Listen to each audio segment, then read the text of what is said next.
শুভ সকাল সবাইকে। সকাল তখন 9:15। আর আমার ছেলে গল্প করছিলাম তোমরাই শোনো।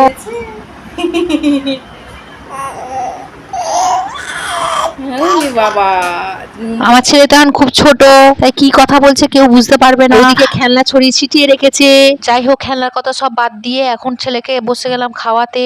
ও তার আগে বলে রাখি, ওর খুব জোর খিদে পেয়েছিল আর বাইরে পড়ছিল খুব বৃষ্টি, আর ও এই সময় খায় কলা, কিন্তু কলা ছিল না কারণ কলা আনতে যেতে পারিনি, তার জন্য ও খাবে না বলে খুব বায়না করছিল। আমি দেখো ওদিকে বাঁশি বাজিয়ে বাজিয়ে ওকে ডাকছিলাম যাতে ও তাড়াতাড়ি চলে আসে, তো তাড়াতাড়ি চলে এলো আর আমিও আমার মিশন কমপ্লিট করে দিলাম, মানে করছিলাম। দেখো খাওয়াতে বসে গেলাম আর ওর যা খিদে পেয়েছিল ও খেতে আরম্ভ করে দিল।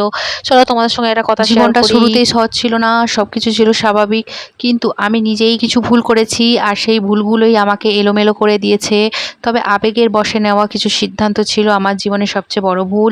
তখন মনে হয়েছিল সেগুলো ঠিক, ভেবেছিলাম মন যা চায় তাই করলেই সুখ, কিন্তু পরে বুঝেছি সেই সিদ্ধান্তগুলোর কারণেই সবকিছু উলটপালট হয়ে গেছে। যদি তখন আবেগের চেয়ে বাস্তবতাকে গুরুত্ব দিতাম তাহলে হয়তো এমনটা জটিল হতো না।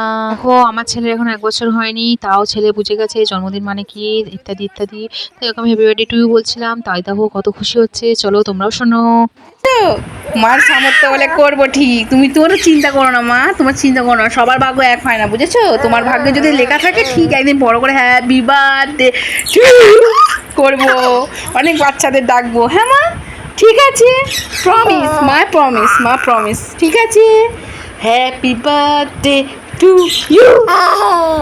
কত খুশি হয়, কত খুশি হয় গো। ইচ্ছা থাকলে উপায় নেই বাবা, ইচ্ছা থাকলে উপায় নেই। চেষ্টা করবো হ্যাঁ মা, তোমার বার্থডেতে অন্তত একটা কেক আনার চেষ্টা করবো। হ্যাঁ মা, happy birthday to you, happy birthday to you, tata, bye by.